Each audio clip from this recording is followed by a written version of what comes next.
उसके सब्सक्राइबर की तादाद और यूट्यूब चैनल पर उसको लाइक करने वालों के, उसके फॉलोवर्स की तादाद के हिसाब से ये तय किया जाता है कि वो कितना बड़ा अल्लामा है। नहीं मेरे भाई, ये जरूरी नहीं है कि यूट्यूब पर फॉलोवर्स और व्यूअर्स की तादाद के हिसाब से। मैं यूट्यूब चैनल वाले मौजूद हैं, मैं बड़े साफ अल्फाज में कहता हूँ, इनका काम सिर्फ अपनी व्यूअरशिप बढ़ाना है।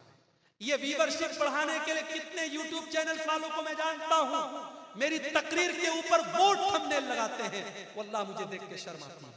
मुझे डेली लोग व्हाट्सएप पर भेजते हैं, मौलाना आपकी तकरीर पर देखिए ये थंबनेल लगाया।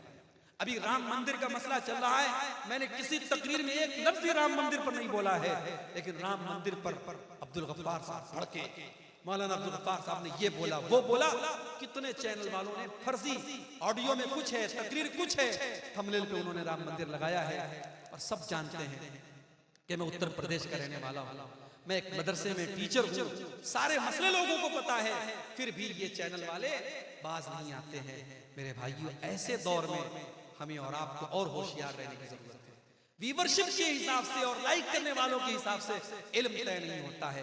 आप मुस्तनद उलमा, आपके इलाके के, बंगाल के, बिहार के, झारखंड के जो ऑथेंटिक उलमा हैं, जिनकी उम्रें गुजरी है कुरान और हदीस की खिदमत करने में, उनसे आप अपने ताल्लुक को मजबूत कीजिए, उनसे अपने कनेक्शन को मजबूत कीजिए, उनसे फतवा पूछिए। झारखंड के बहुत बड़े आलिम थे, अल्लाह मग़फ़िरत फरमाए, मौलाना अब्दुल अजीज हक्कानी साहब इंतकाल कर गए। धीरे धीरे देखिए, अभी मौलाना अशरफुल हक रहमानी साहब बीमार चल रहे हैं, उनके हक में दुआ कीजिए, अल्लाह उनको शिफाए कामिला अता फरमाए। जो हमारी जमात के बुजुर्ग उलमा हैं, जो हकीकत में आलिम हैं, वो धीरे धीरे दुनिया से जा रहे हैं। कितने उलमा दुनिया से चले गए और कितने उलमा बीमार हैं। मेरे भाइयों, उलमा से जुड़ के रहिए, और जब दुनिया में कोई मैटर हो जाए, हर मैटर पर अपनी राय मत दीजिए, फेसबुक पर हर मैटर पर फतवा मत झाड़िए। आपके उलमा अंधे नहीं हैं, आपके उलमा बहरे नहीं हैं। जो चीजें आपको नजर आ रही हैं, आपके उलमा को भी नजर आ रही हैं। उनकी राय का इंतजार कीजिए, उनके मौकिफ का इंतजार कीजिए, उनका स्टैंड क्या है। हर मसले में आप कूदने की कोशिश मत कीजिए। अपने नौजवानों को एक नसीहत करता हूं कि आप, जो कौम अपने उलमा से अपना ताल्लुक तोड़ेगी, वो कौम न घर की रहेगी न घाट की रहेगी। तो ये चंद बातें इस्लाह माशरा के ताल्लुक से थी। ये एक पर्ची आई है, आखिर में कुछ सवालात हैं, इनका जवाब देके हम बात खत्म करेंगे।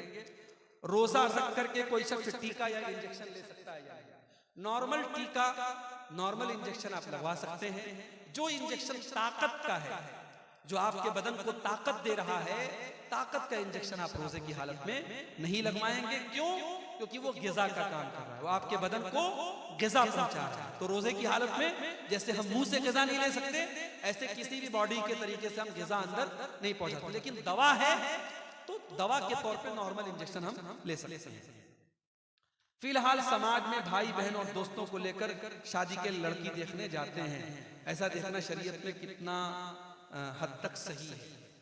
देखिए, मुनासिब तो ये है कि ठीक है, अगर मान लीजिए कि लड़के का बाप जा रहा है, लड़की की माँ जा रही है, तो लड़की को देखने के लिए जो लेडीज हैं वो देख लें। चाय नाश्ता जो आ रहा है, मेहमान नवाजी के तौर पे जो चीजें आ रही हैं, उसमें सारे लोग जो गए हैं वो शामिल हो जाए। लेकिन लड़की को दिखाने का जो काम है वो सिर्फ लेडीज को दिखाया जाए, क्योंकि अभी होने वाला ससुर भी अभी होने वाला ससुर है, अभी वो ससुर हुआ नहीं है। तो बेहतर यही है, शरीयत के हिसाब से मुनासिब यही है कि जो मर्द हजरात हैं वो लड़की को देखने का एहतमाम ना करें, क्योंकि अभी वो लड़की उन सब के लिए गैर महरम है। रोजा रखकर खून दे सकते हैं या नहीं? दे सकते हैं। अगर आपका जिस्म अलाउ करता है रोजा रखने, अगर उससे कोई कमजोरी आपको फील नहीं होती है, रोजे पर कोई असर नहीं पड़ता है, तो दे सकते हैं। अगर आपकी बॉडी इस लायक है, कोई हर्ज की बात नहीं है। ऐसी कोई दलील नहीं मिलती है कि खून देने से आपका रोजा टूट जाएगा। और उलमा का फतवा भी यही है कि अगर बॉडी उसके लायक है, खून देने के लायक, तो दिया जा सकता है। कौन सी गुफ्तगू को गीबत कहा जाएगा? जाहिर है किसी की भी कोई बुराई आप बयान करें वो गीबत है। मकसद क्या है आपका बुराई बयान करने का? मकसद क्या है?